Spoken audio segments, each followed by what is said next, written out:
Fortunately for us, we can recognize that we're at the precipice, a point in history where we can all see the cycle changing. Where we go from here is up to us. So let's start the conversation, and welcome to the show. And I would say good morning, good afternoon, good evening, wherever you are on this beautiful blue planet. And there's probably nowhere that's not talking about the last couple of days on the planet. Do you think the global shift has begun? My whole thing with the Adapt 2030 channel was at some point in the future, the crop losses were going to be well known, well tallied, and that year that they could no longer mask the losses, there would be some sort of all-encompassing scatter wave event that would involve the crashing economy, the reduction of food being exported or imported, and an enormous amount of foodstuffs being disappeared off the shelves. That's a natural event. That's a causation of a magnetic field of our planet changing. Jet streams are out of their flows. Precipitation patterns are thrown out the window. Our plant harvest dates, we got other freezes coming in. This is the event I was expecting for such a long time. I originally thought at COVID time, they were locking the planet down because of this very same event, because you can only control people so much for the panic. But now we find ourselves at event 2.0 here. This is no accident that we've arrived at this point. So tonight with us, along with Ransom Godwin, Jeffrey Nyquist, J.R. Nyquist, you know him, political analyst and soothsayer of world politics. You can check out his site, jrnyquist.blog, B-L-O-G, and that last name is N-Y-Q-U-I-S-T. J.R. Nyquist, well known through circles that analyze, would be more of the agitated ends of things on the political spectrum. But again, we find ourselves directly in the middle of this. What is happening with our crops this year that is now panic moding the rest of the world leaders enough to agree to come to this full lockdown the planet again? We are in an economic and a food lockdown. It just began. As much as COVID did, it would not surprise me in the next 2 to 3 months if the U.S. government puts out booklets or tells people how to grow victory gardens. But Jeffrey, I appreciate you joining me tonight, and Ransom behind the scenes as always. We just let the conversation flow, and everybody tonight, please throw some comments down. We're going to monitor the comments while we're going through the show tonight. We can answer some questions for you. And please remember, buymeacoffee.com/civilization cycle. Drop us a message over there. We'll be happy to get with an answer. And we're also monitoring the super chats on Rumble, YouTube, Twitter, and you have to find the different X channels. Excuse me, X, it's not Twitter any longer. But myself and Ransom's channel, Civilization Cycle, Adapt 2030. And we're ready to go. So, Jeffrey, I see you over there looking all lively late in the evening. Thank you for joining us. So your wall of books behind foretells that you like to read. So, Yeah. We're going to talk about history here and why this is all happening. And I sent you a few slides prior to the show, and about the gold bimetallic system that we used to be on, and we went to just a gold-based system, and then we went to a fiat system, and now we're going to a digital CBDC/stablecoin system. So we're just in the trajectory of change. So thanks for joining. Floor is yours. Well, one of the markers you can always tell is the price of gold. It's always an interesting thing to see that gold has gone. Here, July, it was around $2,500 an ounce, and now it's over $3,000 an ounce. I think it's pretty safe to say it's going to head up even further. And of course, food's going to be heading up too, as you can see. It's very strange to see these movements, these sudden decisions by Trump, and whether there's secrecy. I know that the Russian and the Chinese governments are aware of global cooling, aware that the ability to grow food on the planet is going to be less. And my main thing is I've watched Russia and China, their strategies over the years. That's what my knowledge base is. And it was always known through defector literature, they were planning this future war, but, being as badly organized and behind economically as they often are, this idea of expansion was 2035. This is what people in Beijing were saying, that they were going to have their war with America in 2035. I knew the defector Colonel Stanislav Lunev. He was a Russian GRU colonel who defected in early 92 He spoke fluent Mandarin. He'd worked in China for the Russian General Staff. And he said, look, they have this plan to destroy the United States, invade North America. China wants the lower 48 states. And Russia's going to get Alaska and parts of Canada. And but what I didn't know when he told me this was this idea of this climate change, the real climate change, not global warming, global cooling. And when you see China with over 1 billion people struggling to feed their people now, and I've seen information that maybe they can feed 60% of their own people now, but they have to import a lot of food. This is a serious problem for China. And you got North America here with the lower 48 states. It looks pretty good. And there was a secret speech by General Chiao Chen, the defense minister, 23 years ago, saying that we've made a deal with the Russians for land in the north, meaning North America. We're going to take the lower 48 states and build a second China there. And it's tragic because the Americans have always been nice to us, but we have to exterminate the Americans. This secret speech of Chiao Chen was first published by Epoch Times in 2005, translated, smuggled out of China. And there's been other similar sources talking about this besides Luniv and the Chiao Chen speech. So, but what's interesting is a lot of people said this was a 2035 objective date for this.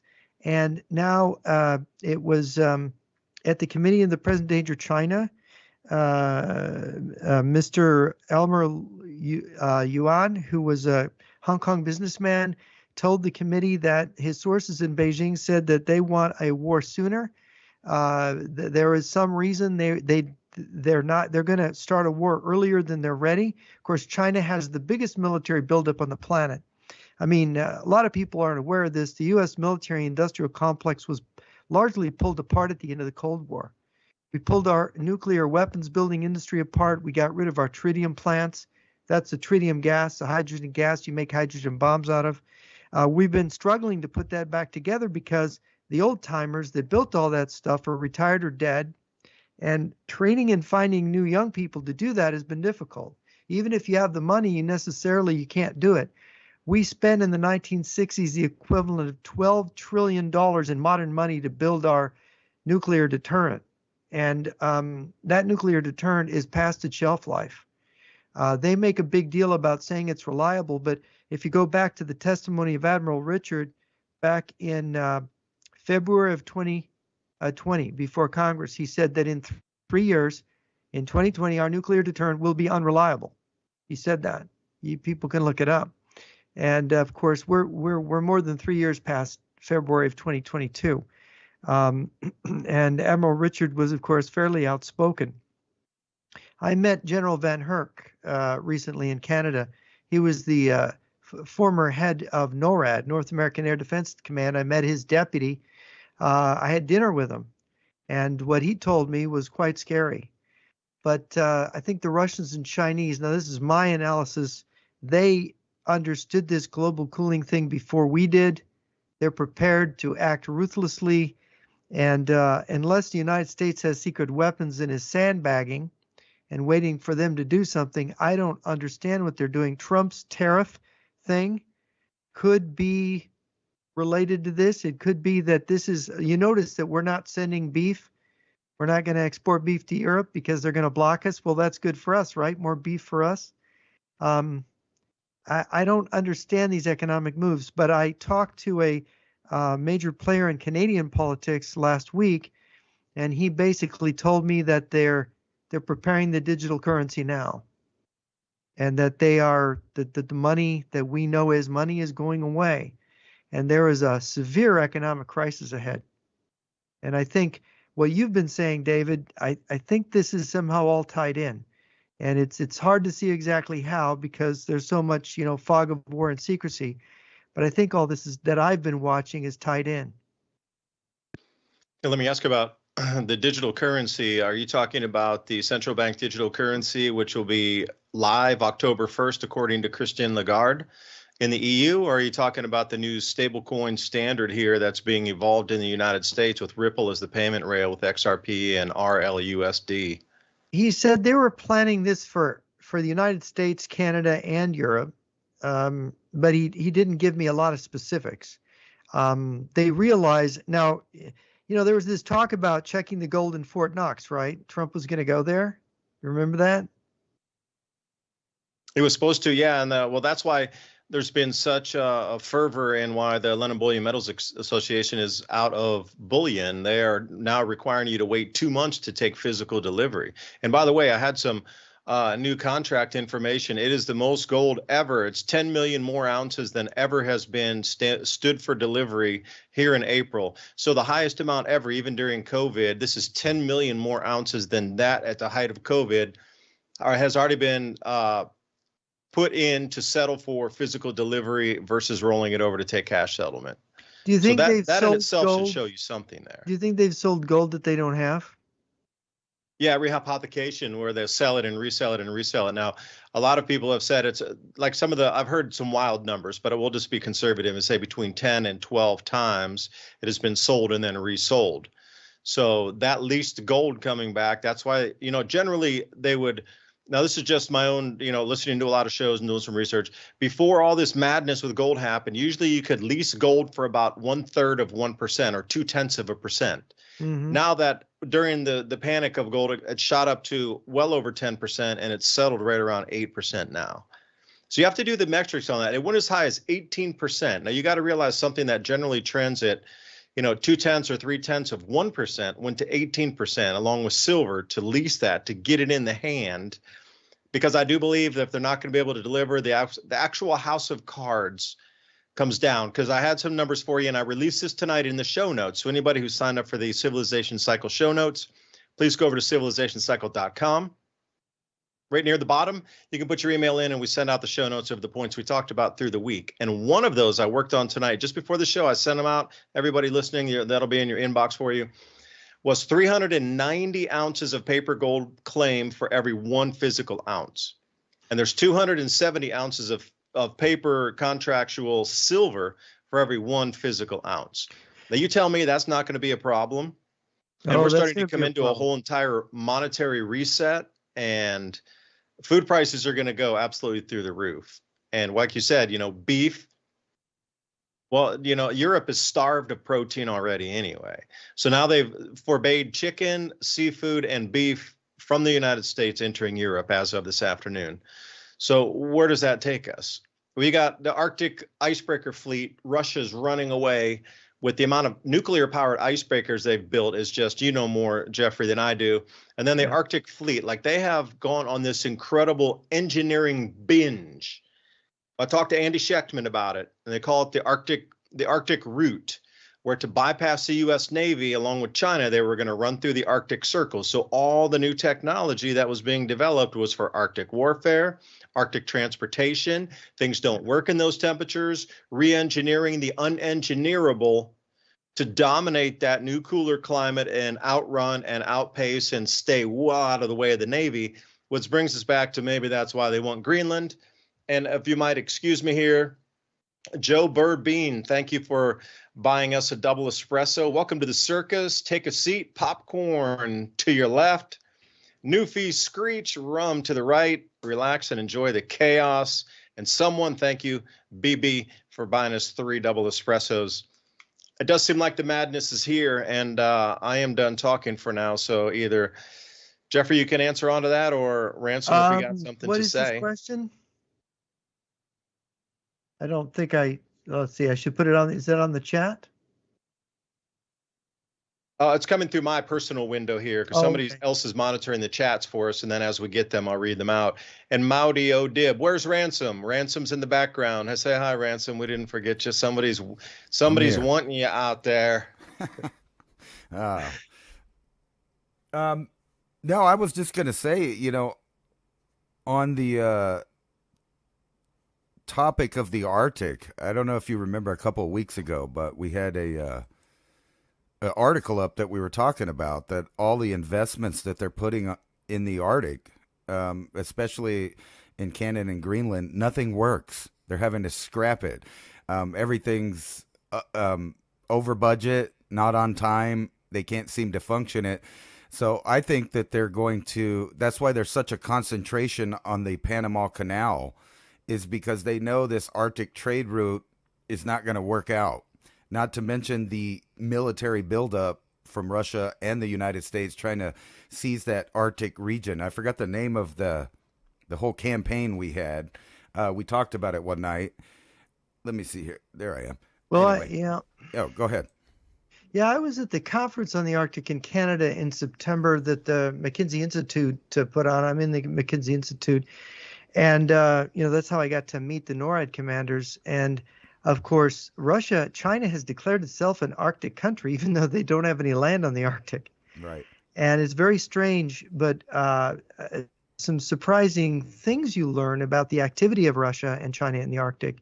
But what I understood, which kind of surprised me, was that part of the icebreaker thing is the Russians have a plan. Their largest fleet is at Murmansk, which is on the Atlantic side of the Arctic. They have got a plan to move that thing through the ice and bring it into the Pacific if they need to suddenly to unite with the Chinese, which is rather interesting. It's been in the Russian press, actually, which is intriguing. And I should mention gold is over $3,100 an ounce today.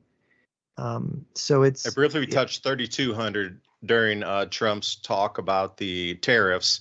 It shot straight up on a candle, wicked up above 3,200, and then dropped back down. So it's officially hit 3,200, but it didn't close there. So just put that in for reference.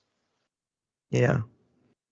So yeah, it's so the thing is that we are definitely you could call it hurricane politics. We talk about hurricanes.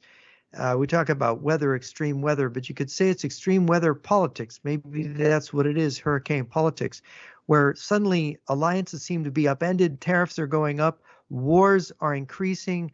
And I think that if you go back in history, you look at whatever it was that happened in the 2nd century when the Sea Peoples erupted, there was some kind of climate change then. And people moved across the Mediterranean and invaded the settled empires of the time, which were in Asia Minor, Egypt, and Mesopotamia, and they wiped out. Egypt just barely survived that episode, and we don't have detailed historical records from that period, but we have the archaeological record, which shows what's happened, and we've got literary traditions from various peoples in the area. So we also have the fall of the Roman Empire, where barbarian tribes located in the north and across Eurasia came steamrolling into Europe and hit the Roman Empire, collapsed the Western Roman Empire in the early part of the 5th century AD. And that was almost certainly precipitated by some kind of food shortages, climate change. There's been a number of books written about this, speculating about it, tree ring data and whatnot. So I think that this is more traumatic than any of those because we have 8 billion people on the planet, supposedly, but we're getting into a position where we may be able to only feed 4, 3, or 2 billion of those people on the planet. And if it's 2 billion, you're talking about 6 billion people in the next decade starving to death. What do you do? Yeah, Ransom, I know you would jump in on the Sea Peoples there. That's your thing in 535 yeah, AD, yeah, man. let's Go hear for about it. Let's hear about the Sea Peoples. What do you know? I think he was talking more about the worst year to be alive there. And we know that globally there was problems from the Americas all the way over into China. They were talking about millions dying then of starvation and freezing in China. The Mayan civilization just stopped everything for near 100 years. And even there's indications that people that, you don't think about historically, like in the Chaco Canyon, that's about the same time that they started laying block and building buildings to store grain. They didn't do that before. They were more of a hunter-gatherer, nomadic thing. But all of a sudden, right after this period of starvation and extreme cold around the world, they started building basically grain silos. And we know from evidence of DNA at Chaco Canyon that the Mesoamerican people were moving up into North America trying to conquer new lands. Matter of fact, there's a place called Bluff, I believe it's Bluff, Utah. or maybe it's Blanding. Either way, there's a Chacoan city there, and everything they find there is Aztec, the macaw feathers, from the pottery, the pipes, everything. So we know that the empires were moving around. And not only that, when you go into South America, you have several civilizations disappearing right about that time, like the Paracas people. That's the same time that the Nazca moved in and basically killed them. They killed them, and then they tried to take their area, but they didn't understand the farming techniques of the people before that. So they had a real rough time after that. But as far as like the whole Roman Byzantine issue, they were starving. Everybody was, very terrified. On top of that, nothing would grow. The bread wouldn't bake right. Like there was problems literally everywhere. I made a little short thing about it. They blame it on volcanic activity, but some of the ice cores indicate that maybe there was a cosmogenic trigger to it. So something the could have sun been did. bombarded by 3 or more things, like meteor impacts, volcanic activity, and the sun not behaving normally. Yeah, and of course that's what we got right now. We've got increase in earthquakes and volcanism. We've got the sun going into a grand solar minimum. And of course, we're going to have, the human effects of humans getting desperate and acting against each other with weapons of mass destruction, which people don't quite realize with biological, chemical, and nuclear weapons. I mean, just stepping back, and this is just pure speculation, we've had a pandemic.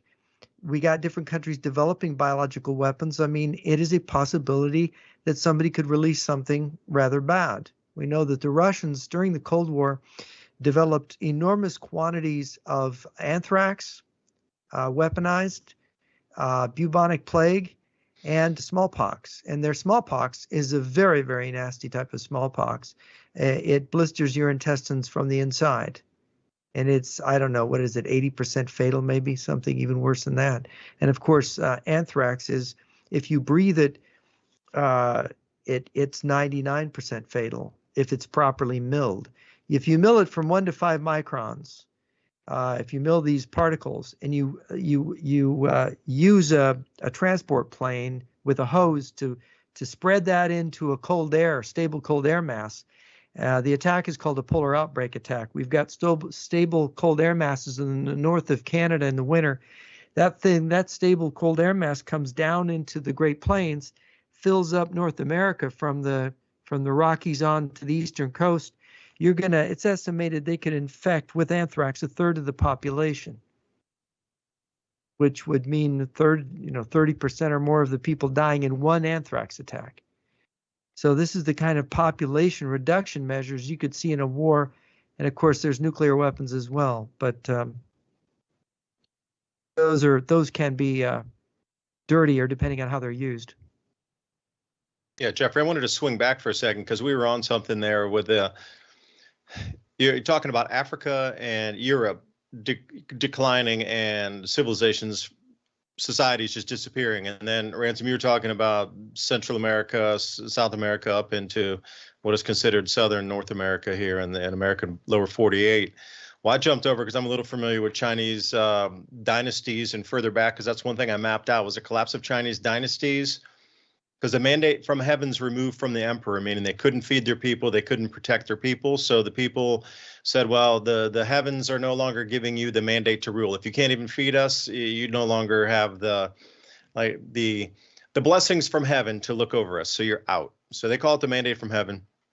So 3 kingdoms right around 280 AD, and that 3 kingdoms shattered into 16 kingdoms by 439 AD. And then we start to get into the southern and northern dynasties. So here's the whole thing. It was about invading armies, or they called them nomads. And where do these people just come from looking for all these resources with such vast military capabilities to wipe out what you consider Chinese emperors at that time with the different private armies that they'd had Like you just don't go in. It's nigh impossible for that. That has to be such an overwhelming force. Now, where are all these like Mongols coming from, or all these, raiders, as they called them, that came through defeating army after army? They just call them nomadic groups, but they don't even have a name. They just say nomadic groups from the north. Well, I thought the wall was there. Again, so how do you just get nomads from the north coming in and absolutely just steamrolling over everything that was at the height of, Chinese were, when Paris was like a dirt shack on the river, there were already massive, vast cities across China.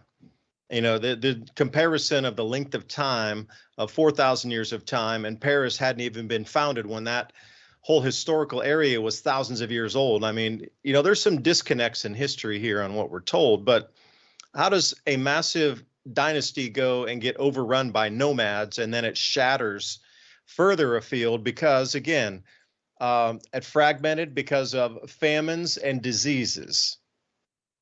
That Same thing in the Roman Empire. Empire, we're talking about, by the way. We're talking about the entire planet at that time got upset by something. Yeah. You said the date 439 was one of the dates, and Rome was sacked in I believe it was 411. Rome was sacked by the barbarians, so that's pretty close in time. So, and the thing is this whole area from. Well, I say, excuse me, that the 16 kingdoms ended in 439, so it ran through that same period you're talking about. Yeah.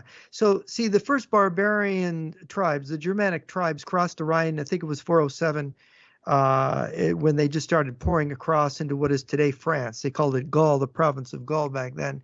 And that's when it sort of, the unraveling began, because Gaul was never recovered by the Roman Empire. Then they went on to Spain. Then they went on to Africa. The Vandals were a Germanic tribe that went through Africa.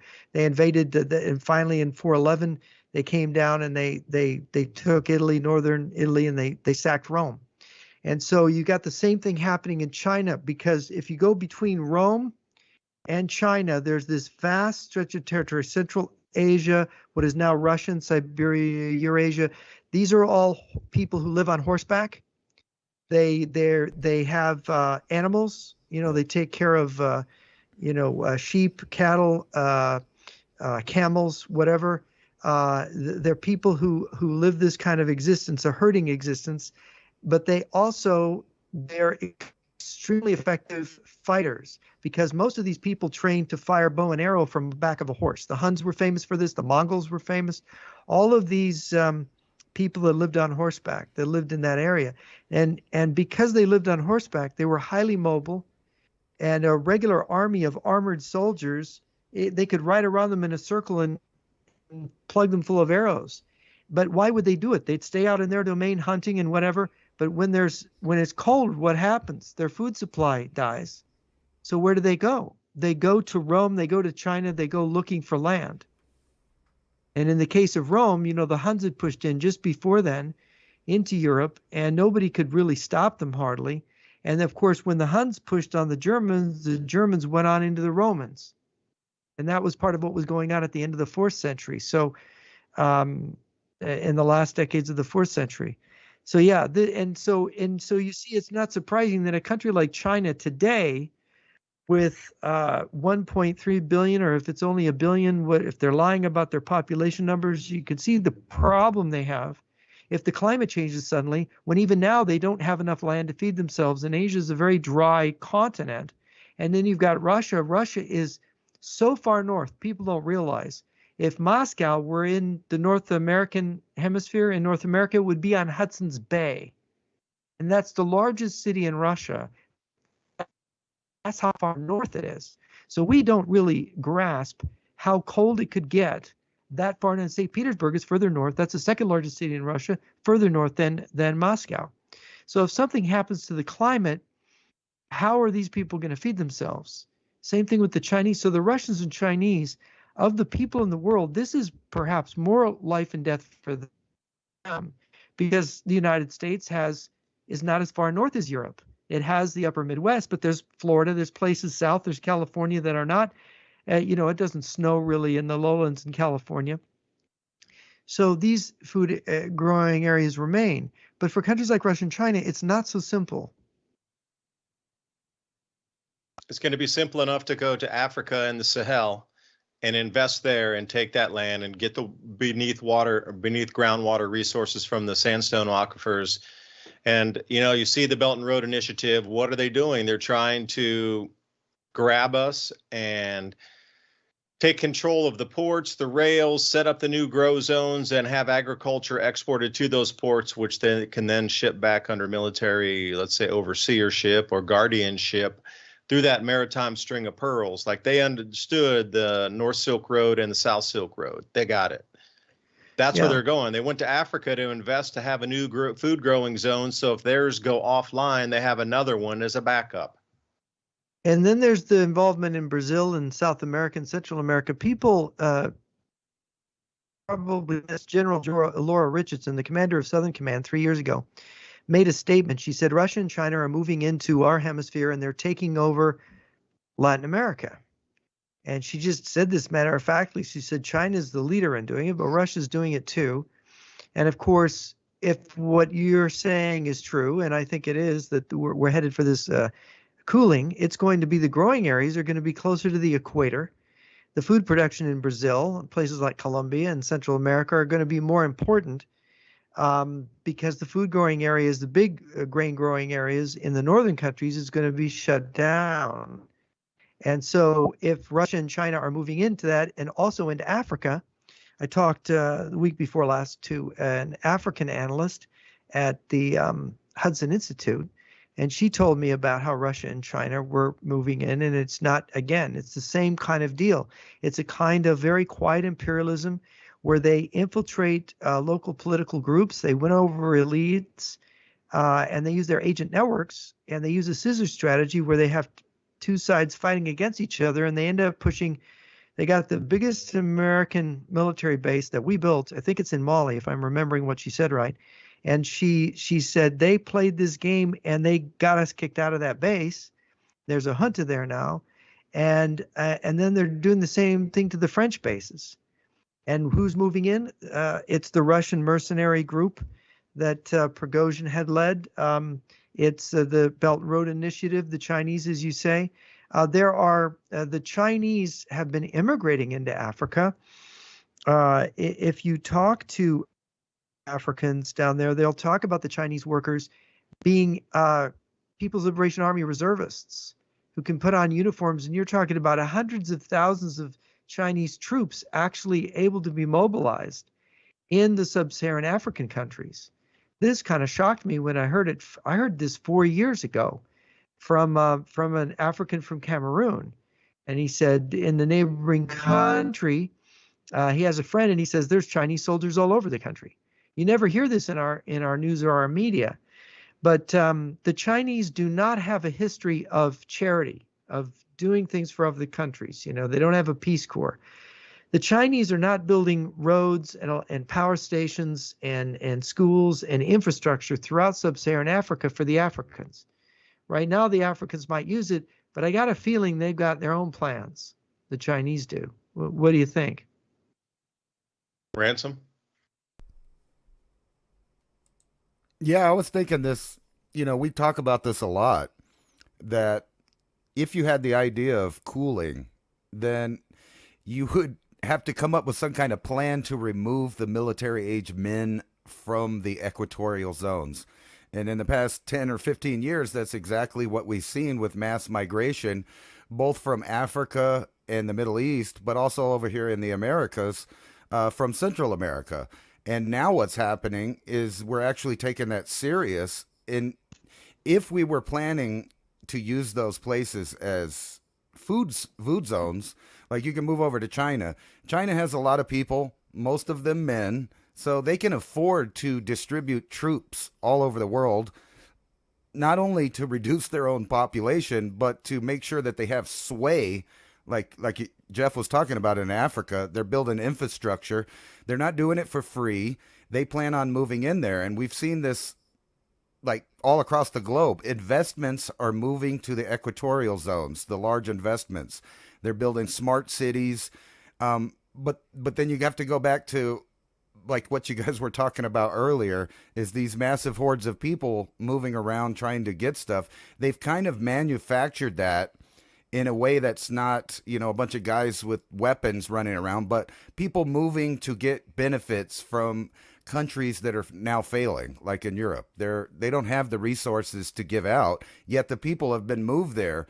So now in those areas that we're having combat zones, and I've talked a lot about here in the Americas that I predicted we would have a combat zone along the southern border out of necessity, because we're removing the powers in Mexico and South, which are cartels, which are heavily invested into the food markets, avocados, all of the stuff that gets shipped here. The cartels want a piece of that. So we have to get rid of them at the same time as move in with investments. And that's kind of why I was pointing out the Panama Canal. We have to have that, because as China expands, they're going to be expanding in the South Pacific in order to make sure that they have those grow zones south of them occupied by their forces, by their treaties, and by their infrastructure that they're investing in. And unfortunately, the U.S. has only been trying to be the policeman of the world, because we seem to be, or at least we have been seeming to be facilitating this plan to relocate massive populations of military-age men out of their home countries. So then when northern powers, I guess you could say, move in there, there's really no one to argue it. There's no one to fight any kind of new tyrannies or treaties that are established. And if you've been looking at the news, there's been, not only has Trump designated the southern border a military zone now officially, but like I was telling you, Devine, they're building up troops all along the border. And I'm not talking about border patrol. I'm talking about military assets, artillery. And I even predicted that the cartel would start using Ukraine-style drone warfare, which we've seen. They've been attacking, not only using it for surveillance, but literally attacking people with little bombs attached to it. The whole world, you see the same pattern. They're moving migrations, they're moving investments, and it all leads to this idea of a colder Earth. And then you have people like Bill Gates and all these guys that are ready to take credit for it, despite probably having nothing to do with it. But because they've been pitching these global warming CO2 ideas for years, they're going to say, look, we sprayed these aerosols. Look, we did this. We saved you. So you'll have to keep listening to them. And back to this pandemic idea, I don't think they're done with that. I think that's one of the easiest ways to kind of soft kill portions of the population.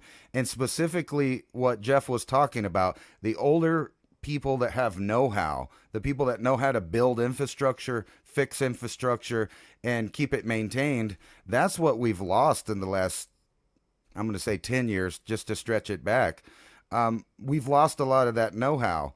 And now we're trying to redo the tariffs. And think about that. If we could get all of these equatorial countries under wraps with big tariffs, they'll be more than happy to make new deals to ship food here. And we're not going to be shipping food out. I don't think China is going to be shipping food to anywhere because they need it now. They're in a spot where they can afford to have a kinetic war and lose lots of men, and at home still have more of a stable thing going on in China if they can secure food imports. I'll take Jeffrey, can I just jump in? And I want to say thank you, Tucson, for buying us 20 double espressos. Yeah, we're going to keep it rocking into the evening. Please throw us a couple questions there, Tucson. I'll be happy to answer them for you. And Jeffrey, continue on. I just want to give a shout out for the support. Thank you. What Ransom just said about this movement of military-age men out of Africa and Latin America, boy, I did a major paper for the Center for Security Policy 5 years ago on the issue of the big migration that took place. Actually, it did it in 2018. Big migration that took place into Europe. How the Russian mafia, Russian intelligence service, the Assad regime in Syria, the Turkish mafia, these groups were the ones that moved more than 1 million people in 10, 11 years ago into Europe. They remember that big thing. And we got interviews with East European ministers, I think it was a Polish and a Romanian minister. We got a testimony of a Syrian general that this was Putin's doing. He wanted to move all these people in there, and what's happening now, and of course the cartels and the groups in Mexico and Central America that are moving people to the United States. It's been long known that the cartels are working with the Russian intelligence and Russian mafia. Russian mafia really is an extension of Russian intelligence. And of course, the Chinese triads are down there in Mexico too. There's a guy named Scott Gulbranson who wrote a book called The Silent Invasion more than 20 years ago about Russian and Chinese and Cuban infiltration into Mexico. And some of his witnesses were killed. But what it's funny you mentioned that, because now, of course, Lee Wheelbarger has developed this system for tracking what the Russians are doing militarily. And he told me, and he showed his audience, Russians are flying in young men of military age from South America and Africa to Minsk into Belarusia. And they've got all these satellite training camps. And he says they're graduating 10,000 a week from these training camps. And these are not Russians. These are people from Africa and Latin America. And they're forming military units in Belarusia. They're building this gigantic army out of these guys there. And so that just adds to what you're saying about military age men coming into Europe. They're coming into Russia as well. They're coming into the United States. They emptied the jails in the Congo to send them to the United States. This is exactly what you're talking about. And it's kind of shocking. I should mention Wheelbarger's work. The Russians are building a tremendous force in Belarusia right now, in Belarus. 400,000 men is what Wheelbarger estimates. In addition to the army of Belarus, they are setting up what appears to be to invade NATO, certainly the Baltic states, working with Lee's material. A colleague of mine, Johnny Anderson, found an SS-27 17 kilometers from the border of Poland. And what's interesting is we found the bunker for the two companions of that unit. You do not deploy, this is an ICBM that could hit Antarctica from Russia. You don't deploy that 17 kilometers from a border unless you're planning a low velocity surprise attack against, well, what would it be? The French nuclear deterrent. Remember, Macron has been threatening Russia with his nuclear weapons, saying, you don't encroach on Europe or I'm going to unleash on you, because they don't trust the Americans to defend them anymore. It almost seems like the world is going crazy here. And these things you're describing, these little nuances, they're very intriguing. And it makes you wonder how much the different governments know. And of course, they can't tell. You got 8 billion people. You can't publicly let it be known that people, that 6 billion, you got a game of musical chairs where 5 or 6 billion of those 8 billion are going to starve to death, right? You can't let that out. There'll be mayhem, right? Right. Perhaps. And I got a blast right here. Also, BlackRock has just launched its ROCK token, ROCK, on Ethereum blockchain, and that is trading up on Uniswap and CEX.io. So now we have something that's very much out. Now we have corporate stablecoin issuance that's going to be some of the largest on the planet to rival any government. So where does that sit with you in terms of like individual corporations that are involved in the funding and the pushing of this conflict that you're seeing? It seems that nobody wants it to stop. And whoever can control the food and control the supply routes and the fuel going to those supply routes will dominate this planet. So what is it with BlackRock launching during the same time of all these tariffs, chooses until today to launch its new ROCK token on Ethereum as a stablecoin that is going to rival government treasury issuance across the planet as a stablecoin? Yeah. What are the chances of that? That's nearly impossible. Yeah. Unless it's a plan. Yeah. Well, the thing is, I think that all these kind of plans are going to fail, whether it's real or not. And I'll explain to you why I think so. There was a famous economist and political scientist named Vilfredo Pareto. He lived about 100 years ago. He wrote a multi-volume work called The Mind and Society. And in that work, he explained what was wrong and what was going to happen to Western civilization. Now, taking what he said, look, he said something similar to what Mao Zedong said. Mao Zedong said power flows from the barrel of a gun. And all these people believe that power is money. And Mao, he called it the yin and way. He laughed at this. He said, all right, you have all the money and I'll have all the guns, and stick them up. Now I have all the money and all the guns, right? You idiots who believe in money, you don't really understand. And so what Mao, and this book is called The Yin and Way. It's written by a Peruvian Marxist who spent a lot of time with Mao in the 1920s and 30s. And Mao told him, he said, look, I buddy up to the landlords here in Yunnan. I buddy up to the opium growers. I buddy up to the nastiest capitalists. And I'm really nice to them, and I don't take their money. I'm just gratuitously nice. Why? Because I'm nice to them. I help them get rich. And then it's like fattening cattle. They get fat, and then they think I'm their friend, and I just wipe them out. He said, so I'm their friend on Friday. They get rich on Saturday and Sunday, and on Monday I shoot them all. And he laughed. I mean, that was basically Mao's yin and way. And it was Stalin towards the end of his life. He said, that Mao has something there. And the thing about the West, what Vilfredo said about the West, which is different from the East, different from the Russians and the Chinese. Pareto said that when a civilization or when a political system is young, it's very violent, and it's led by lions. A lion will rip your head off. It's a bloody mess, right? A lion will tear you apart. Look at Stalin. Stalin murdered a lot of people. Mao murdered a lot of people. Everything is born in blood when you have a new dispensation in an empire like Russia or China. The West, he said, is very old. He said that what happens when an elite, you start out with a warrior elite, because you look at Europe 400 or 500 years ago, it was aristocracy.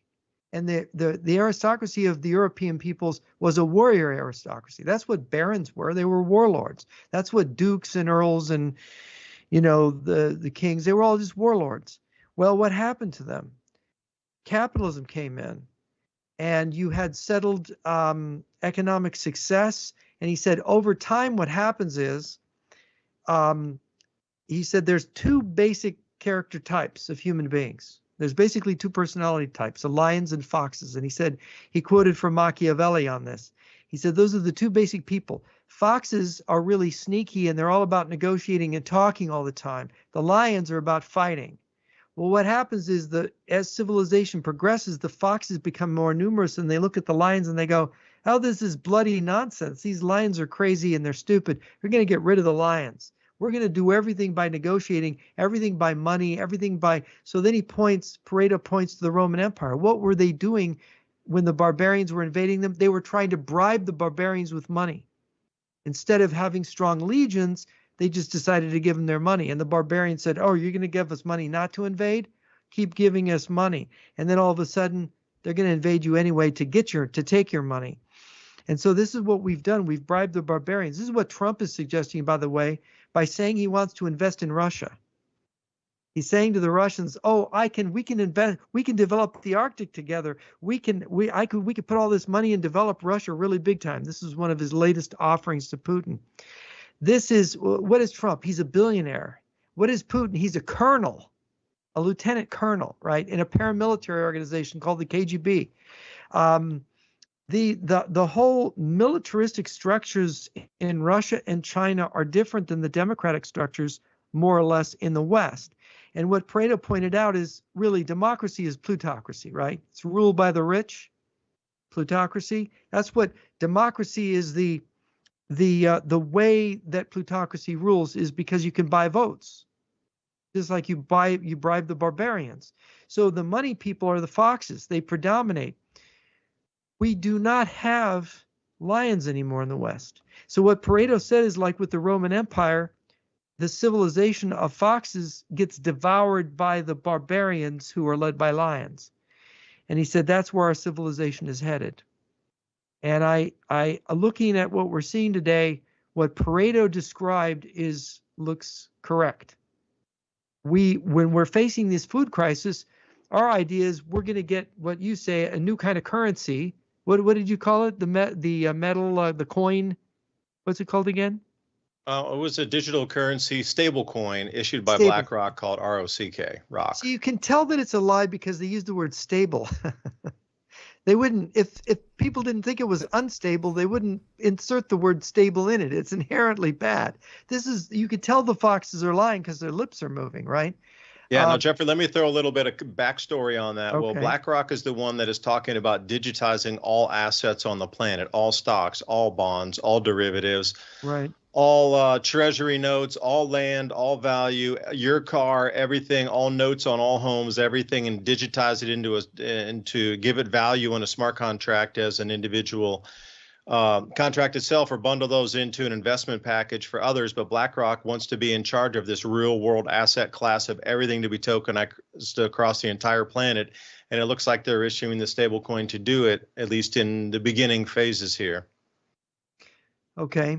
Yeah, they could start that process, but what's going to happen is with the French Revolution and all these other crises that happen with a grand solar minimum, they're going to start out. But the guy with boots and spurs like Napoleon, the violent guy like Stalin or Mao or Hitler, they're going to arrive and they're going to say, bang, you're gone, no more BlackRock. Because what is a BlackRock going to do? Hold up a $1 million bill and try to shoot him with it?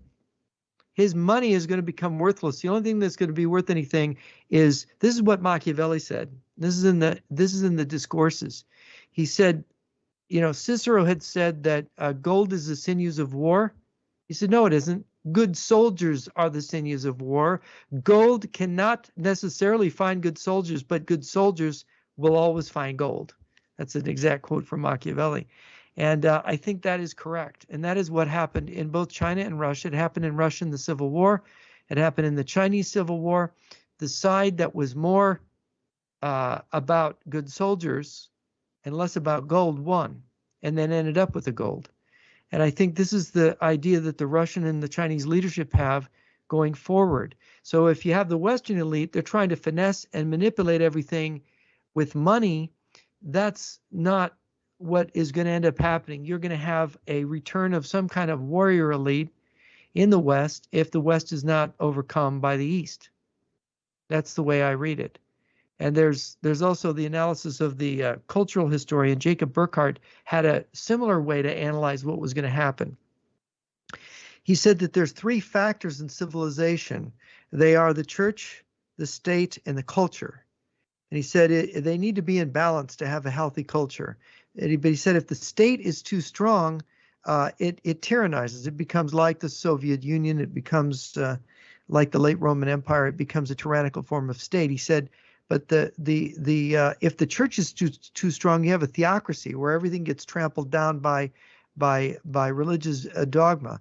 And then he said the other one is culture. Well, if culture is too strong, you develop plutocracy.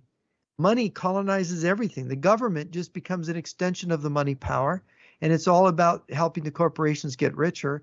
And the government's function, just like the church's function is to spiritualize society, the government's function is to protect it. And he said, what's going to happen to the West? This is what he implied in his lecture notes. Burckhardt said that the West is going to have this elite that they will basically believe in peace so much and money so much that they will not look to their defense the way they should. And this is exactly what we see today. I don't know if you saw the interview. Andrei Illarionov, a former advisor of Putin, gave an excellent presentation. And he said, look, people laugh at the Russians because their economy is the size of Italy's. But he said, don't you know, Russia right now is producing 4 times all of the military goods that all the NATO countries, including the United States, are producing. 4 times. Russia has mobilized its entire economy around war, and Europe and the United States are struggling to build enough arm plants to build enough ammunition for Ukraine. They can't manage it. And then there's China added to Russia and North Korea. North Korea sent more shells, twice as many shells to Russia to use as we sent to Ukraine in this war. Jeffrey, we're going to need to take a break here. We've been with J.R. Nyquist talking all things global that we've seen in the last few days. How does this really affect you, your lives, your families, and how is it going to affect all of us moving forward? We'll be right back after this short break, 2 minutes, 2 seconds. And also, we're going to be taking David Stig Hansen and his cameraman contained in Mauritania. Lost contact with them. Listen to Revolution Radio at freedomslips.com, and we'll be right back after this message.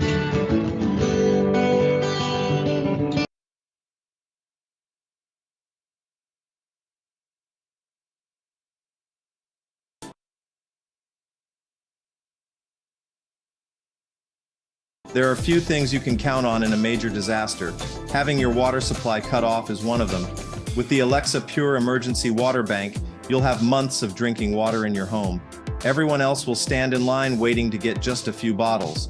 It's one of the easiest, most affordable ways to store emergency water, and it takes up hardly any space. The Alexa Pure Emergency Water Bank includes 1 BPA-free liner, comes with a siphon pump for extracting water, provides easy-to-follow instructions, fits just about any bathtub, large or small, fills quickly in 30 minutes or less, holds up to 65 gallons of water, and keeps water fresh for up to 16 weeks, holds about 2 months of water for one person. A person can generally survive without water for about 3 days. However, the exact amount of time depends on many factors, including age, activity level, and overall health. Don't gamble with your life and well-being. Being prepared is easier than ever with Civilization Cycle and Alexa Pure.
New tariff scheme has not only affected cultures in the past, civilizations, but how this taxing is going to affect us, along with the known reason of global cooling and this grand solar minimum affecting food production, now to the point where governments are starting to react, because the citizens will react in panic before they react. And also, just before the break, I had been talking with David Stig Hansen as he was going off to Mauritania to go to the Rakat structure for his 4th time. But they were going to visit north of the Rakat structure, where he believed there was megalithic and ancient quarrying going on, and also prehistoric ritual sites. This was at the edge of what a shoreline of one of the African mega lakes were about 6,000 years prior. And he believed that he found a port up there, and there, as any good port close to it, the mining and that sort of thing to put that on for transport would have been as close to that distribution point as possible. And also these different sites that seemed similar to underwater archaeological ruins with the same shape and approximate dimensions off of eastern India, not western Dwarka, but off of East India near Puri. And also in the channel between China and Taiwan, there was another submerged temple in about 200 feet of water that had the same similar constructs to it. So he believed that he found one that was above water there, and they were going out to explore that. They've disappeared.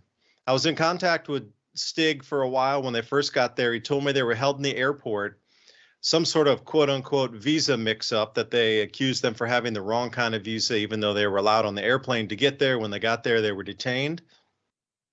And since that point, I've been talking to him off and on for 36 hours, but in the last 12 hours, he's totally stopped communication. I mean, zero, not even a single hello or anything. And we'd been communicating back and forth. They let him keep his phone, and apparently he did talk to somebody at the U.S. Embassy, but they have gone totally off the radar here in the last 12 hours. So anybody out there in Mauritania, not a knock shot in the original, they were detained there in the airport, and then subsequently, because they had to stay overnight, and now this will be the 48th hour, they're moving him out to a different facility, and they've gone totally off the radar. And I'm just surprised that the U.S. Embassy is not on the ground there, at least to get them taken care of.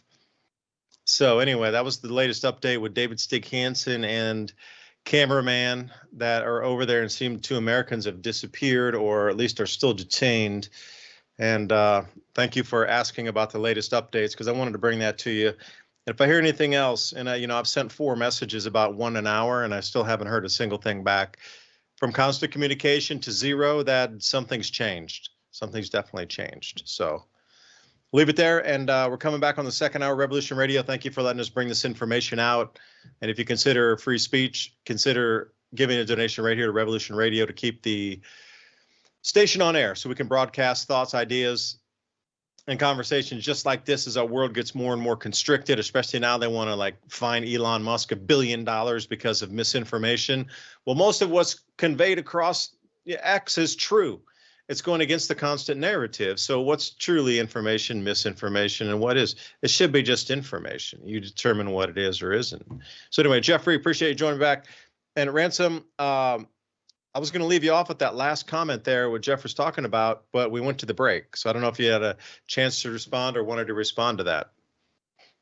About soldiers in gold, and good soldiers find gold anyway, and about that whole paying and getting lazy type of mentality that we're experiencing here across the West in the plutocracy era, this chapter we're in right now.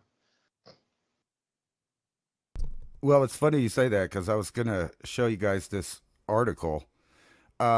Army planners are weighing force reductions up to 90,000 active duty soldiers. Now, I would bet money that the specific people that they're trying to remove are those foxes that you're talking about, are only there for gold. And I think our military knows we have a real problem kind of with this, that the majority of the volunteer forces right now were in it for grants, to help them with college, to help them with, to buy a house. I don't think most of them were really anticipating having to go out in the world and be lions. However, now that being said, I want you guys to remember, in comparison to the army that he was talking about being built over there, using people from the equatorial bands, or, Northern Africa, Middle East, South America, Central America, we just rewrote our draft document. So now we have an ace in the hole. I don't know what the estimates are now, but I remember around 2010, it was agreed upon by a lot of people that there were 20 million illegal entries of people in here. The terminology's very opinionated, but anyway, people that migrated here, and there was about 20 million then. Now then they were estimating another 20 million came in the last 5 or 6 years. So they keep giving this estimate of only 20 million. But what about the people that were already here before that, added to the new amount? And why I brought up the draft paper is because it says that anyone located within the bounds of the United States is now subject to the draft. So that gives us millions of additional free soldiers. We're not free. You're going to have to pay them, promise them citizenship, whatever they have to do. But really, they don't have to promise them anything. They can just conscript them if the time comes, which helps us out with manpower.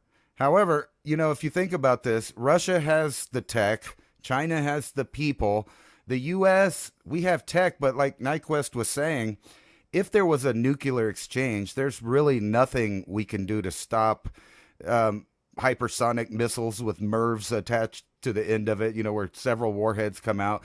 I think they've said they could maybe get 1 out of 10 of those. So I really don't think that the world will go in that direction. But I have brought up this idea I heard from Joel Skousen, was that there was some kind of agreement already to have a third world war, if you want to put it that way, that was mostly kinetic, and that they would exchange, a couple of warheads, meaning a city for a city or tit for tat there. But then supposedly, like he was saying, if we're sandbagging the technology, that would be the time that the U.S. would break out the next level in technology. And I really wouldn't doubt that, because we were just talking about the other night, the SR-71, it didn't get declassified until, I think, 1989. And in 1999, we declassified the stealth bomber fighter, which was several decades ahead of the last one. So we're wondering, how many decades did they actually have that tech before they finally let us see it? Because like I was telling you, in the early 80s, I was around here in the Tularosa Basin next to Holloman. I'm watching stealth fighters fly above, and technically they weren't even declassified yet, but they were flying around. So there's no telling what kind of tech China, Russia, and the United States, and maybe some others, would bust out at the end of a kinetic war. But it seems like at this particular time, the world plan was to reduce the population by quite a bit. And I've talked about this also. The estimates were that the plateau of the world population would happen by 2050, not counting other factors like war, famine, disease, or any of that.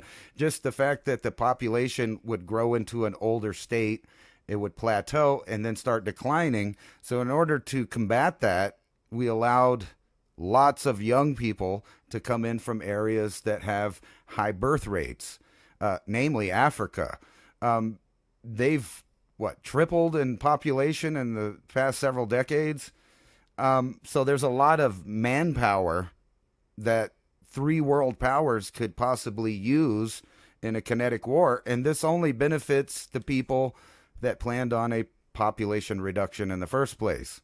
I mean, think about that. Like, I think about China often because, they had that birth policy, and it led to so many males. But who is it that you send off to war? It would be those males, which might counterbalance that a little bit and put them in better shape as far as the ratio of men to women in their country. But they have a lot of old people, a lot of old people, and so does the Western world. So if these are the groups wanting to fight wars, they need to have these populations of younger people to throw in the meat grinder to redesign the maps. And that's kind of what we're seeing. And I brought that up many times too. What we're seeing is just like in history, we're going to redesign the map, implement a new system. And I think we're seeing that happening now as to in the future. It's happening now. Jeffrey, would you like to respond? Yeah, yeah. It's I think one aspect of this, another dimension of this, is the fact that human beings are tribal. That is, they belong to a group. They speak a language. They have a shared history and culture, and that is what you see the great Han nationalism being celebrated in China. You have the Novorussia in Russia, where they're talking about the Great Russia and so on. You're not getting that. You're getting some of that in the Make America Great Again in Trump movement in America, and you're getting it maybe somewhat with the AfD party in Germany and some similar movements, nationalist movement in France. Here, Marine Le Pen just got she's been convicted of, I think it's embezzlement of some kind. But there's this struggle in the West. They haven't quite understood that the tribes of the earth appear to be arming themselves. And if there is this starvation coming of mankind and this grotesque game of musical chairs with the food supply going away, it is going to be the countries that are the best organized, the best prepared, and the best able to hold the land that can still grow food that are going to survive. And of course, you've got a situation where when you can't feed people, what have you got to lose? If your society, it was in General Chiao Chen's speech, there's going to be a crisis in China. They're going to hang the Communist Party leadership as criminals. So we have to teach the Chinese people to go out. This is what Chiao Chen says. And what does that mean? Where are we going to go out to? You know, Australia is a desert, Siberia is frozen, India and these other countries, if we invade them, the Americans will side with them. So why not just go after America and own that land, exterminate the Americans? This is sort of the tenor of the Chiao Chen speech. So I think we have to realize that this nationalism and the rise of nationalism, and we're seeing it, it's almost instinctively happening across the globe. Well, would that be more with these tariffs, would that be more, there's going to be an instant shut off of global ag commodities, and they shall be grown in the continents they're grown in, and they shall stay in the continents they stay in. Is this just an excuse for us to cut off everything on a globalized level and start to, reshrink down into continental level? Will this give us a greater chance for survival if continents keep their resources amongst those citizens, like you say, the tribal, citizens of the continent, versus trying to ship it over oceans and trying to stabilize and equalize everything? Because a lot of the commercial grain crops are grown across the planet on all continents. So it's not as if one is going to have zero wheat. Right. It's not going to be, you're not going to have zero soybean. It's grown everywhere. So is this just not another ploy, at least in my mind, to, like I say, batten down the hatches? We keep all the ag production within the continents, and that'll possibly give a leg up to those on those continents to survive. But it comes back into that tribalism as well, because when people get hungry, they are going to be absolutely ferocious that you are now sending part of the American wheat, sorghum, buckwheat, millet, corn, soy, rice crop to another country when prices are running away, doubling and tripling, or there's shortages in the stores. Like sending that overseas is going to be that's going to be a non-starter for many. And at that point, you're rolling right back into the tribalism. But at this time, it's going to be a little bit larger, and perhaps it'll be focusing around food. That'll be the catalyst, the flint strike of the spark that sets it off. Or am I too far off base with that? Yeah, no, the food sets it off. I think that there is human beings. We talk about bees and ants having a hive mind. But there is something like it among human beings and as social animals.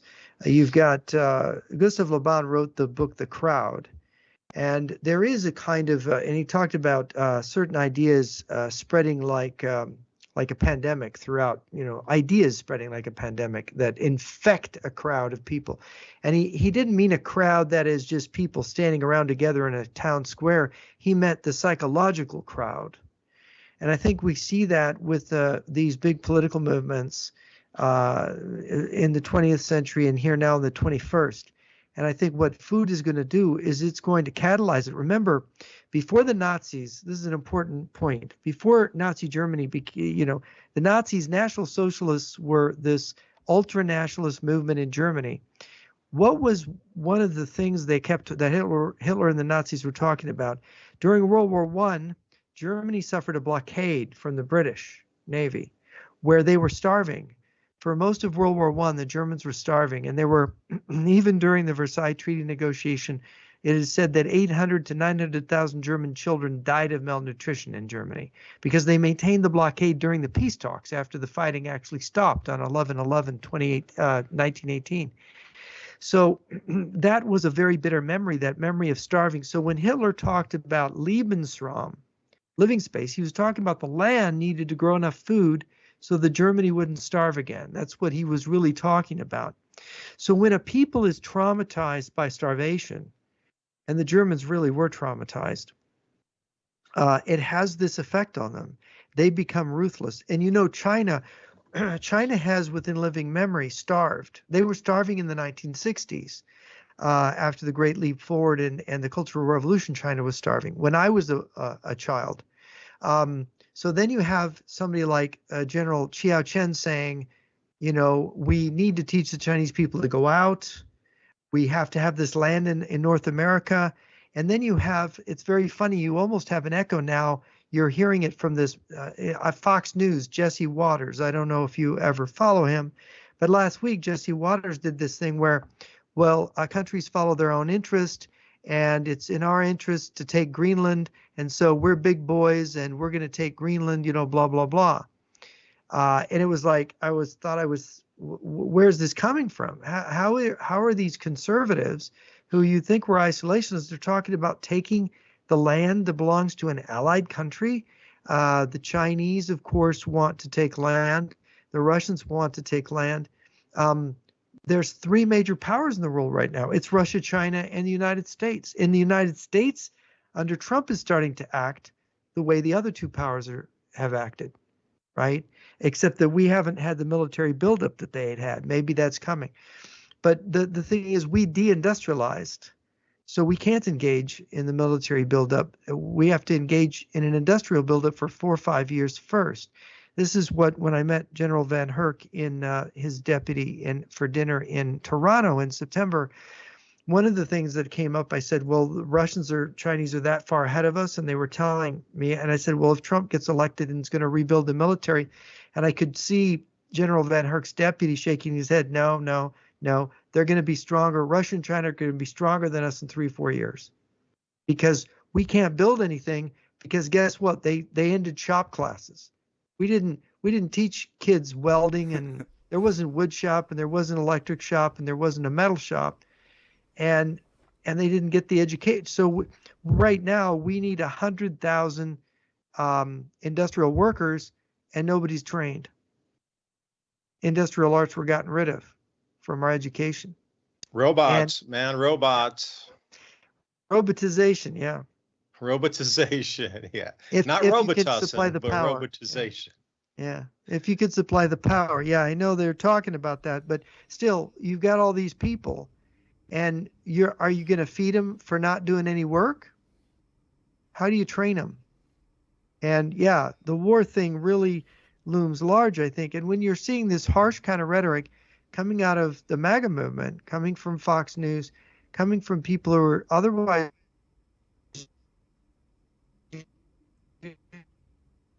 usually work out of Beijing, it's like, yeah, it looks like we're headed for a world war, because global cooling, no warming. I think it does signify global war. I think it does.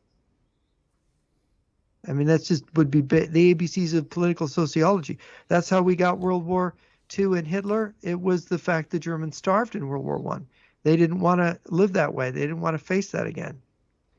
And the whole world now is facing something that's really horrific. I don't know, David, what you think in 10 years, how many billions can be fed in 10 years? You've been studying this more than me. What is your estimate? I'll be conservative and say less than now. As a politically correct answer for the moment. That's It's going to be less. The book, the End of Abundance. What is it? It's the Was that David Archibald? Yeah. David Archibald. Twilight of book, Abundance. Twilight of Abundance. He gives it as less than 3 point something billion people will be able to be fed when this happens. And after talking to, right. And again, it depends. If there's a lot of other factors too. I mean, it depends on what type of magnetic field shift is really going on, or magnetic. I should say depletion. It's not shifting; it's depleting, and that's it. If you take Svensmark's work, and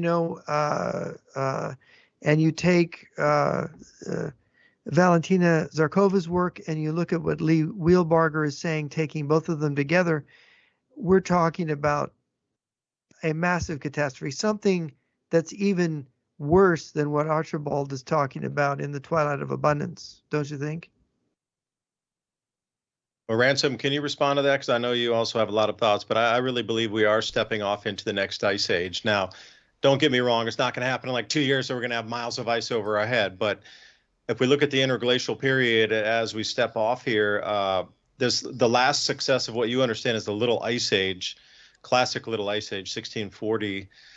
That next step, cooling, is going to be cooler than that. And it doesn't look like, at least with the length that we've been in this warm period, which is 2,000 years on average longer than the last, say, 20 to 22 of these interglacials going back millions of years. This is 2,000 years longer than any of those in the last 20.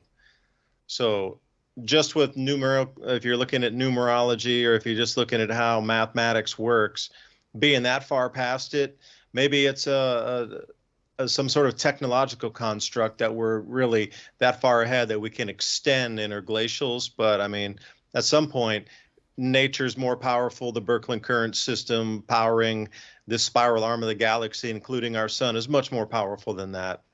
So when we step down, we are stepping into an extended cooling period, and it will successively step off cooler and cooler and cooler. Like the days of warmth that we understand in this interglacial, I do believe have come and are coming to an end. This would be that event, catastrophe, whatever you like to call it, that all hands on deck. Something has drastically changed where this world is going to continue to shrink food production, and whoever controls whatever mechanization and industrialization left and transportation is going to be in charge of that, of a shrinking world, a shrinking economy, and a shrinking population. Because if you look through the last ice age periods, what we have currently shrinks tremendously down to less than 1 billion people. That's just on an ice age cycle, and they would all be sandwiched near the equator. And our world population currently, without all the mechanization and fertilizer and all these things that bring us abundant food, would definitely shrink to under 500 million. If it were a full-blown glaciation, we would be squeezed along the equatorial bands. So you're talking about a world that's going to continue to not be able to reliably grow food. They're even tinkering now with aluminum-resistant seeds because whatever causation they think that so much aluminum's deposited on our soils now that they need to genetically modify wheat to be able to withstand enhanced aluminum concentrations in the soils. I mean, we've jumped the shark on a lot of things here. Now they're trying to get resistance, cold resistance, also moisture and cold resistance, wheat strains. Like, that's a dry crop. Why are we trying to suddenly prepare for a wet and colder environment, genetically modifying our existing crops that are already genetically modified? They're trying to tweak them again to survive some sort of extremophile profile. So somebody knows this is changing. And whoever's in charge of this has been captain of the ship here. This thing is going to be, shipped to somewhere colder. And we're going to have to revalue everything. And Ransom, I know you wanted to chat about some of this, so I'll leave it there. But yeah, we're definitely facing some significant global challenges right now. And you can see why everything is changing so dramatically all at the exact same time, because we are now at that point of no return, in my personal opinion. But all the study I've done for that last decade plus, so I really believe we are at this time now. But again, I said that during COVID when it started also because of the lockdowns. But I digress. I was thinking that one of the things that they may be planning for is a magnetic field collapse, because we know, our poles have been shifting at an exponential rate. And I was reading a paper the other day that talked about kind of at the end of that cycle, when the field collapsed, it would get exponentially faster until it happens. So like when the poles arrange to where they're going to be before this, and a lot of people get this confused. They think there's a whole planet flipping. It's not that. It's a magnetic pole flip, and it's only like temporary. It goes back. But the paper that I was reading was basically saying that the magnetic field would get faster and faster, collapsing, which would mean on Earth a period of mass die-off and hard times farming, because you need the magnetic field to protect your crops mainly. So that would be a major issue. But I wanted to go back to something that Nyquist said that kind of clicked in my brain, because, I don't really see these parties, the left and the right, really working against each other so much, and more working together on long-term plans. So for decades, we've been allowing people to move up into the United States. And in doing so, you've changed the demographics, and you've changed what it means to be tribal. Like me, myself, my wife is from Mexico City. Our children have, they're a mix of two cultures, two peoples, or really more if you break it down. But there's a problem in Europe that we won't necessarily have here. In Europe, most of the people that move there have a culture clash with the cultures that are there. So there's going to be a lot of pocketed tribalism there. And the fact that one group is populating faster than the other group may change the demographics in the short term.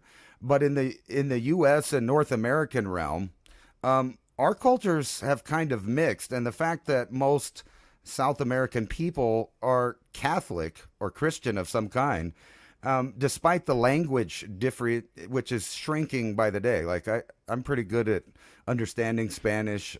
My wife is bilingual. Our kids are becoming bilingual. My friends are bilingual. So this tribalism will be a little different than people are expecting. And it seems like this whole MAGA, let's deport people. I don't see mathematically how there could ever be mass deportation in the first place.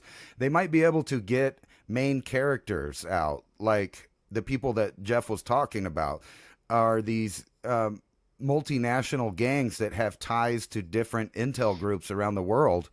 If you could get those all locked up, and then I expect actually Trump to do something that everybody will appear to be mad about, but not really. And it'll be something similar to what Reagan did, because they know that we need the populace to rebuild a reindustrialization. And that's another point that he was making out. We're in a bad spot as far as industry. We don't make nothing really other than weapons and trash. So we have to get back to that place where we're making vehicles and we're making infrastructure for ourselves. But I expect a mass, allowing of people to stay where they're at. And not only that, a bigger trade than we've ever had before. And let's not forget that, basically some of the trade deals right now and this tariffs are seem to be aimed to rebuild the NAFTA, the North American Free Trade Agreement, in a new way. But it's literally the same thing. And when you have this militarized zone on the southern border, you kind of see that they're planning for things in the near future, which I would think would be similar to the Middle East. Matter of fact, if you looked over there, we just blew up a giant water filtration plant, which is very similar to what we did to Iraq for 10 years or 8 years, really, under Bill Clinton, right? Bill Clinton was in the news for all kinds of stuff. And people forget that between George Bush and George Bush, we steadily bombed that area because both groups had the same goal, which was to destabilize the entire Middle East and seemingly move those people north. And we saw that. We see this plan, it seeming seemingly people on opposite ends of the political spectrum in the long term work for the same goal. And I think we're going to see an amnesty of a lot of people once they've handpicked basically the people that were more risk to be assets within the mainland United States, which would be MS-13, Tren de Agua. And right now in Mexico, there's a realignment of the cartel structure.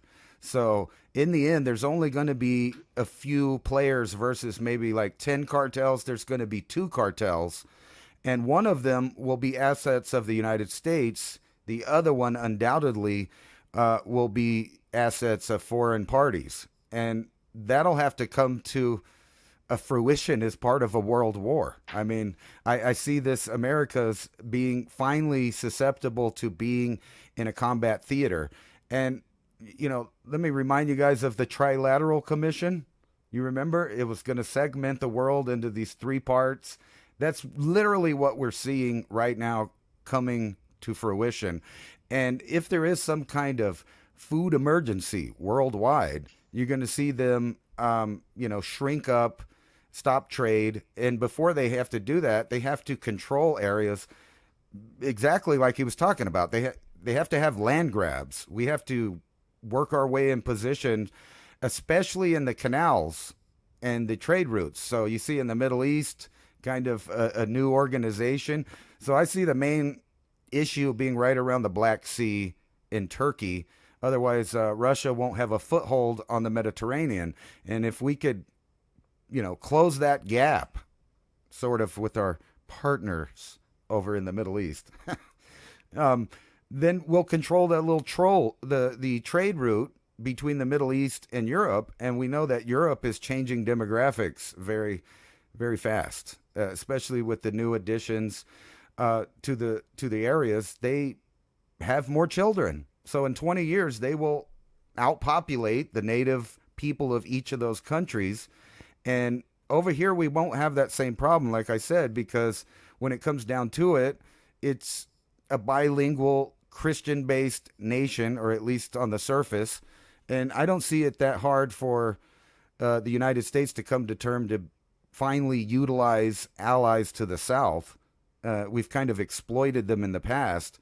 And I see this whole realignment happening because we have to control these major grow zones. And if indeed it's going to get colder, then you can just draw that line down where it's going to be almost uninhabitable for certain people in northern countries in the Western alliance of stuff. So Canada, they're not going to be growing much there.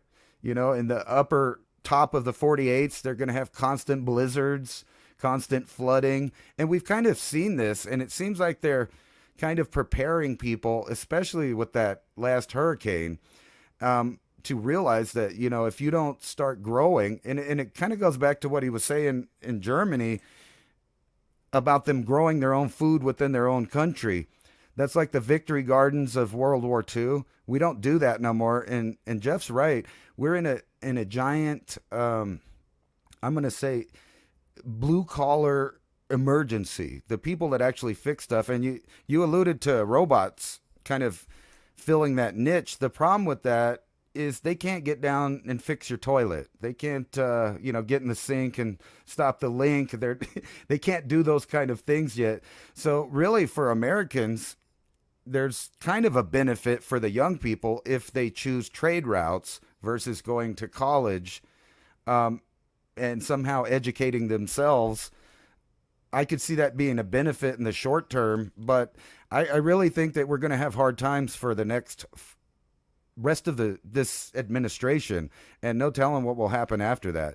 There has to be a realignment and a renegotiation of how everything's moved around, and that's exactly what we're seeing. Go, Jeffrey. I'm interested in your response on that. Yeah, no, I think what he's saying is right. I don't think they're going to expel. I think it might be closer to 56 million illegal aliens have come into the country, and they've had children and whatnot. Wait, did you say 56 million? 56 million. I've worked with some people that have worked with the numbers, and of course, this is the people that have come in since the amnesty that Reagan did back in the 80s. And of course, Right. so they were going back almost 40 years now since Reagan's amnesty.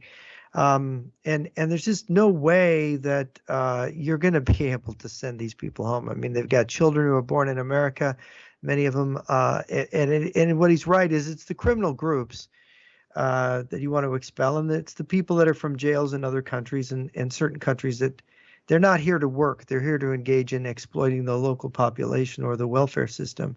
But it's just impossible to send that many people back. There's just no way. You don't have the manpower to do it. You don't have the organization to do it. And the other thing is we have an increasing deficit of people who know what they're doing in society. And what he said something else important. World War, America will be a combat theater. This is what Mr. Wang of Luda Media, he's a Chinese defector. I've done a number of interviews with him, and he's told me this, that now he worked in the communications headquarters of the People's Liberation Army years ago. He's got contacts there. He says they want World War III to be fought in the United States, in North America. They want it here. And I think, Colonel Stanislav Lunev told me that quite often, that the model for invading and destroying the United States was the 1940 German invasion of Norway. It was an infiltration invasion. They infiltrate the country through commercial activity. They have weapons and uniforms stashed in the country. In the case of the Brandenburg Regiment, for example, they infiltrated as tourists through Sweden into Norway. They got their uniforms, they got their guns, they grabbed airfields and port facilities, opened the country up for invasion. And here the Germans, who had a smaller navy than the British, able to sail right past the British navy with these merchant ships and just offload their heavy equipment in the Norwegian ports. They just took the whole country in a kind of blitzkrieg. This is what the Russians and Chinese admire so much. The Russians want Alaska and large parts of Canada. The Chinese want the lower 48. And Mr. Wang has had lots of information.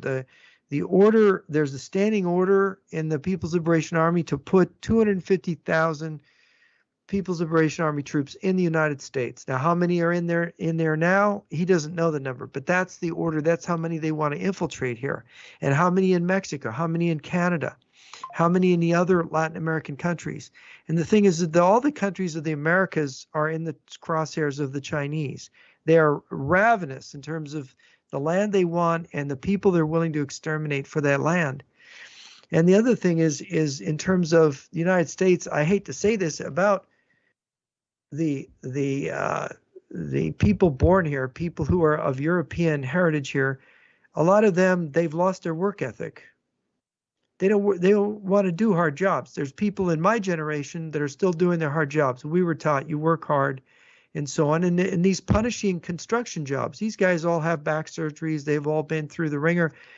I went to a funeral of a friend and I sat next to a guy. He was 1 year younger than me and he was held together by pins. The guy had been in construction his whole life.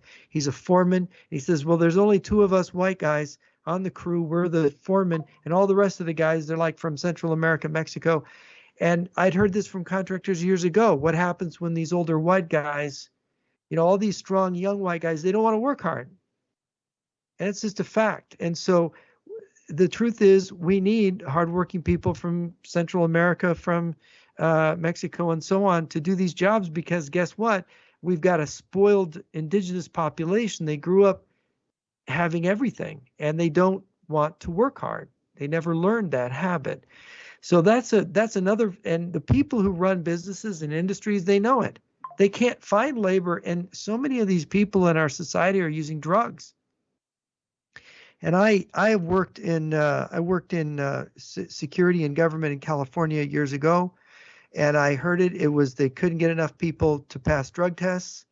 The businesses were hungry for people, they couldn't find them. So one of the things about illegal alien thing is it's feeding a need to keep America working. And we have to face up to this fact. We have, I guess you could say, a sociological problem with people being too soft and too spoiled. And I think it's probably true in Europe as well. So, but yes, I think that the World War will start, and they will be targeting the United States. Might not be the best place to be when this war starts. Hey, Jeffrey, what about Taiwan then? You're kind of over in that neck of the woods there. Give me a small Taiwan analysis, because I know a lot of people are going to be asking the same thing. I mean, are they roll over Taiwan and grab it at the same time to get to the second island, ring out there, or like a Tinian or something, or how's that working? Well, but Mr. Wang has told me, and I've studied, a lot of the journalists and people that do things, they don't study military history. They don't know operational art of war. I've taken the trouble to do that. So it never made sense. Invading Taiwan doesn't make sense if you've studied it. It would be the biggest amphibious invasion in history, and the Chinese have never even done one, an opposed amphibious invasion. We worked our way up to Normandy, doing, first we did North Africa in late November 42, then we did Sicily in July 43, and then we did Anzio and so on, and then we worked our way all the way up to Anzio and Salerno, and then we worked our way up to Normandy. But there's no institutional experience of China. They want to occupy the second and third island chain. They want to get rid of the United States Navy. And if they can force Japan to surrender by naval, Japan is very vulnerable to blockade. They will be able to blockade and force Taiwan to surrender. And so I think that's the route they're going to take. And right now they're trying to convince the Japanese that the Americans are not reliable partners. The Americans are not good allies. Why don't you sign on with us? That's really what they're trying to do right now. You've seen a bunch of Chinese diplomacy in that direction. And I'm very worried because, it's Trump's idea of tariffing everybody, and they put tariffs on Japan. I mean, the tariffs that he's put on are they're hard on everybody. It's incredible. I mean, the world economy has suffered a massive blow yesterday when those tariffs began. But then you have the hard part of all the Japanese history from World War II. Hell, Chinese are still angry about the Opium War in Hong Kong in the 1850s.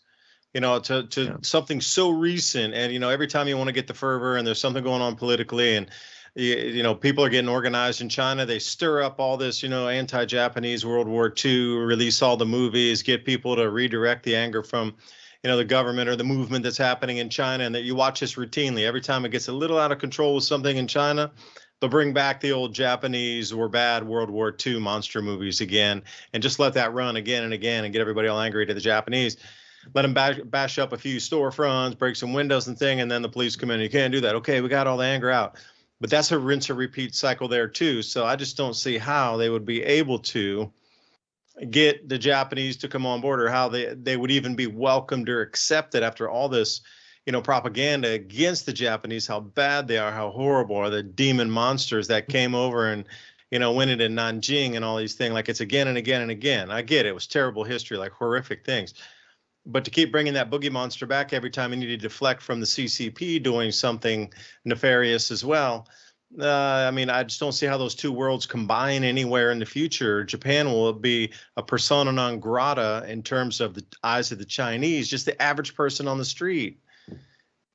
I think the Japanese are well aware of this hatred, and they do not want to ally. They will do everything to resist allying with China.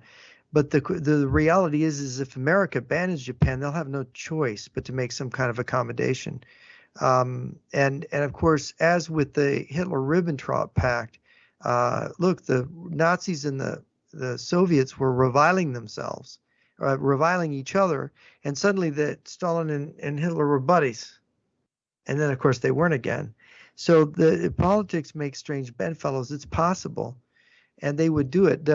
What's interesting, I don't know if you're aware of the FSB letters that got published in France.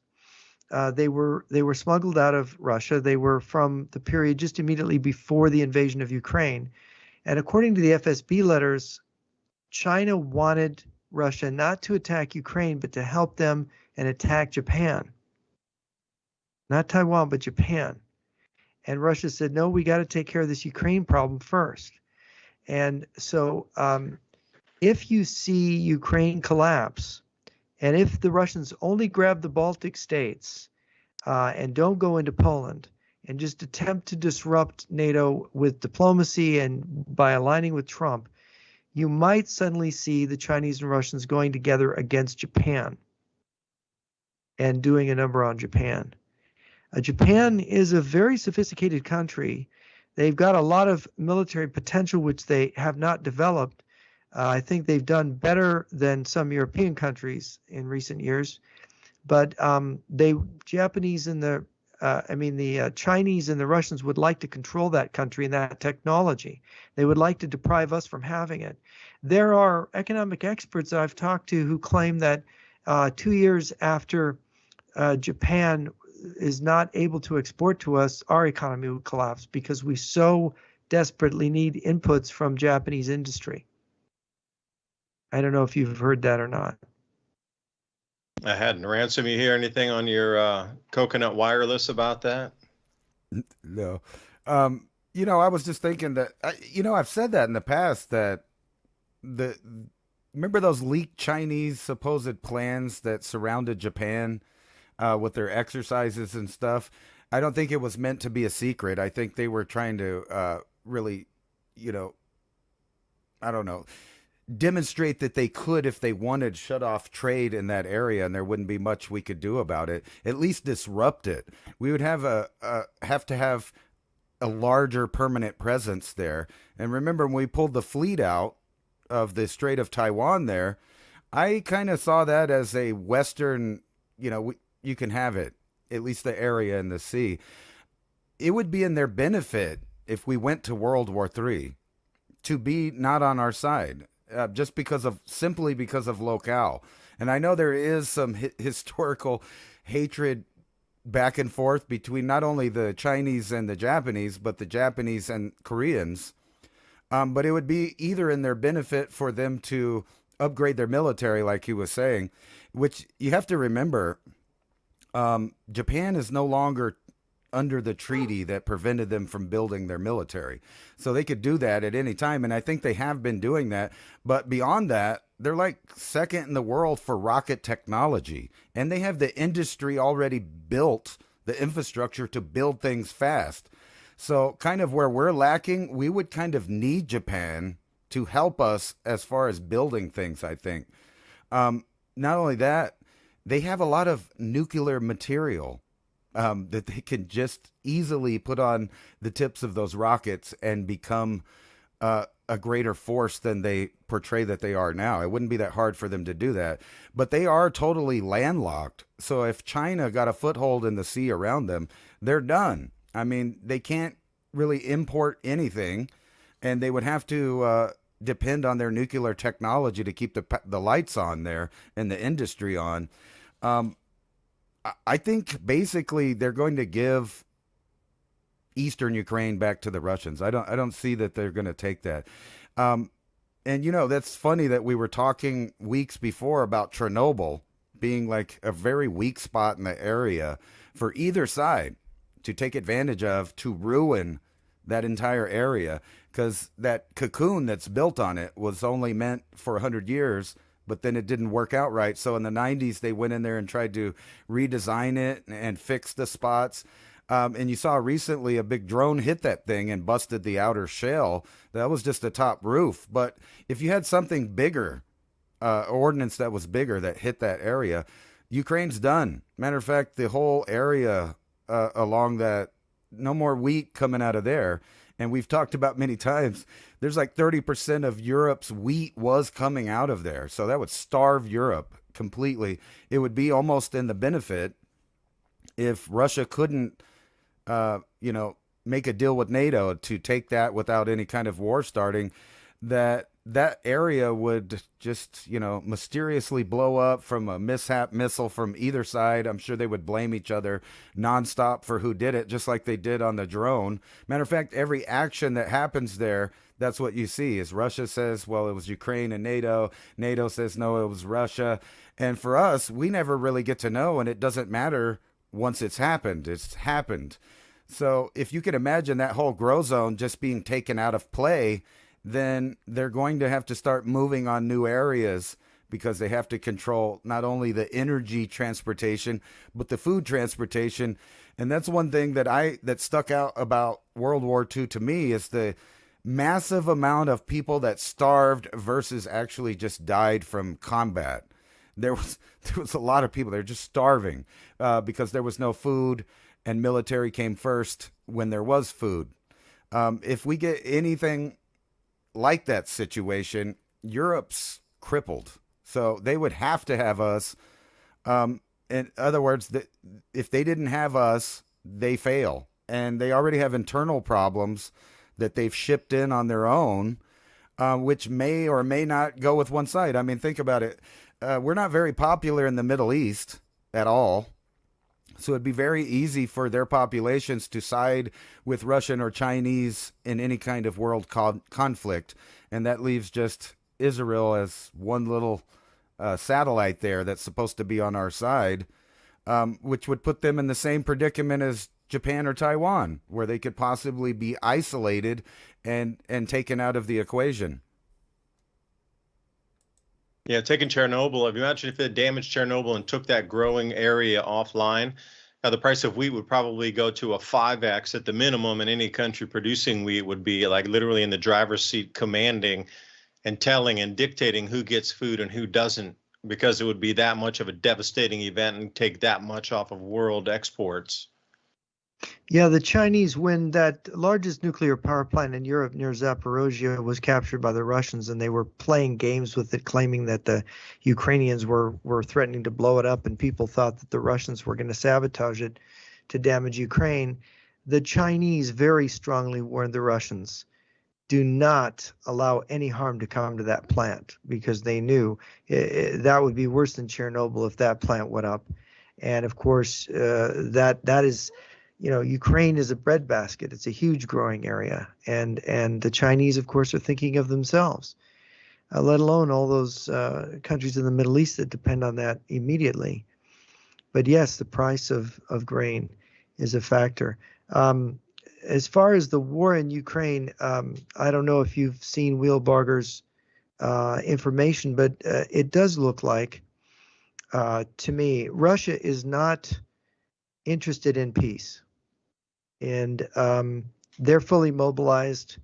By the way, Russia just the day before yesterday called up an additional 160,000 men. They're importing people from Africa and South America in these camps around Minsk, training them. And they had a 1.3 million call up here, 4 months ago. And so they're talking about the Russians are in the process of raising 2 million troops. And they have the industrial and training wherewithal. They've put it together. They've spent this war sort of throwing meat into the meat grinder. But the people don't understand the military potential of Russia, fully mobilized. They could mobilize, 7-8 million men if they wanted to sacrifice their domestic economy. And so it looks to me like they're going to war for all of Europe. And I don't know if you saw Alexander Dugin's recent postings on Facebook, but he said, we're going to own Europe from Lisbon to Vladivostok. We're going to own the whole thing. And this is what former President Medvedev has said, the deputy head of the Security Council of the Russian Federation, former prime minister. And of course, we've heard similar things from other Russian politicians. No, they mean business. They're serious. And instead of preparing for war, Poland, Sweden, Finland, those countries have prepared. Poland went from 3 divisions to 5, but 5 Polish divisions cannot stop, 30 to 40 Russian and Belarusian divisions pouring across their borders. There's no way. The degree to which they're outnumbered, the degree of the preparations of Russia, we're looking at it. If Wheelbarger's information is correct, and I'm beginning to think it is, we're looking at Russia overrunning Europe.